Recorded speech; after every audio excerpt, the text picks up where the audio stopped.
Chapter 44. Thomas and Mino didn't stop until they were halfway to the last dead end of the Section 8. They made good time. Thomas was glad for his wristwatch, with the skies being gray, because it quickly became obvious that the walls hadn't moved from the day before. Everything was exactly the same. There was no need for map making or taking notes. Their only task was to get to the end and start making their way back, searching for things previously unnoticed, anything. Mino allowed a 20-minute break, and then they were back at it. They were silent as they ran. Mino had taught Thomas that speaking only wasted energy, so he concentrated on his pace and his breaths.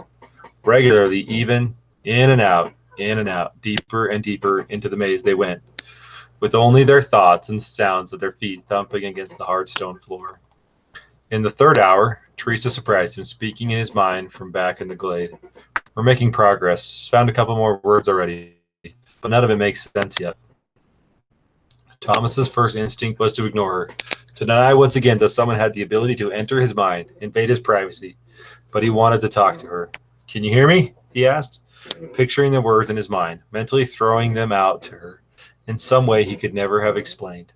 Concentrating, he said again, Can you hear me? Yes, she replied, really clearly the second time. You said it. Thomas was shocked, so shocked he almost quit running. It had worked. Wonder why we can do this, he called out with his mind. The mental effort of speaking to her was already straining. He felt a headache forming like a bulge in his brain. Maybe we're lovers, Teresa said. Thomas tripped and crashed to the ground, smiling sheepishly at Mino, who turned to look without slowing. Thomas got back up and caught up to him. What? He finally asked. He sensed a laugh from her and a watery image full of color. This is so bizarre, she said. It's like you're a stranger, but I know you're not. Thomas felt a pleasant chill, even though he was sweating. Sorry to break it to you, but we are strangers. I just met you, remember? Don't be stupid, Tommy. I think someone altered our brains. Put something in there so we could do this telepathy thing before we came here, which makes me think we already knew each other. It was something he'd wondered about, and he thought she was probably right, hoped it. Anyway, he was really starting to like her. Brains altered. He asked, how? I don't know, some memory I can't quite grasp. I think we did something big.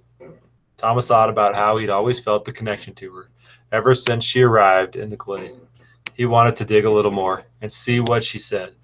What are you talking about? Wish I knew. I'm just trying to bounce ideas off you to see if it sparks anything in your mind. Thomas thought about what Gally, Ben, and Albie had said about him. Their suspicions that he was against them somehow, was someone not to trust. He thought about what Teresa had said to him, too, the very first time, that he and she had somehow done all of this to them. This code has to mean something, she added. In the thing I wrote on my arm, wicked is good.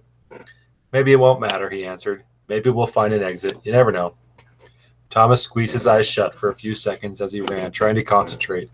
A pocket of air seemed to float in his chest every time they spoke, a swelling that half annoyed and half thrilled him.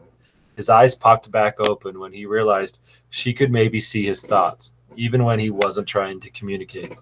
He waited for a response, but none came. You still there? He asked. Yeah, but this always gives me a headache.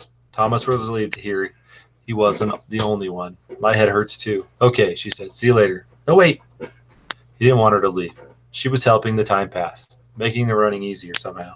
Bye, Tommy. I'll let you know if we figure anything out. Teresa, what about that thing you wrote on your arm?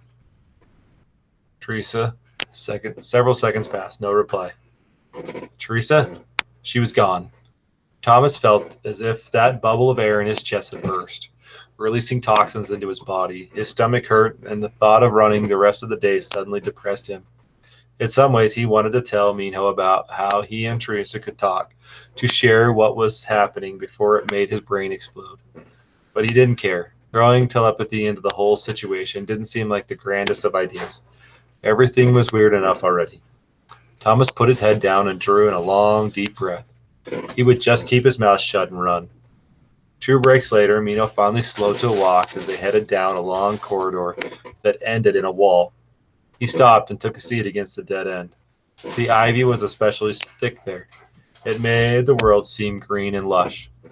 hiding the hard, impenetrable stone. Thomas joined him on the ground, and they attacked their modest lunch of sandwiches and sliced fruit. This is it, Mino said after the second bite. We've already run through the whole section. Surprise, surprise, no exits. Thomas already knew this, but hearing it made his heart sink even lower. Without another word from Mino or from himself or Mino, he finished his food and readied himself to explore, to look for who knew what. For the next few hours, he and Mino scoured the ground, felt along the walls, climbed up the ivy in random spots. They found nothing, and Thomas grew more and more discouraged. The only thing interesting was another one of those odd signs that read "Whirlwind Catastrophe, Kill Zone Experiment Department." Mino didn't even give it a second glance. They had another meal. Searched some more. They found nothing, and Thomas was beginning to get really ready to accept the inevitable, that there was nothing to find. When the wall closing time rolled around, he started looking for signs of grievers. Was struck by an icy hesitation that at every corner. He and Mino always had knives clasped firmly in both hands. But nothing showed up until almost midnight. Mino spotted a griever disappearing around a corner ahead of them, and it didn't come back. 30 minutes later, Thomas saw one do the exact same thing. An hour after that, a griever came charging through the maze right past them, not even pausing. Thomas almost collapsed from the sudden rush of terror. He and Mino continued on. I think they're playing with us, Mino said a while later. Thomas realized he'd given up on searching the walls and was just heading back toward the glade in a depressed walk. From the looks of it, Mino felt the same way. What do you mean? Thomas said. The keeper sighed. I think the creators want us to know there's no way out. The walls aren't even moving anymore. It's like this has all just been some stupid game. It's time to end. And they want us to go back and tell the other gladers. How much you want to bet?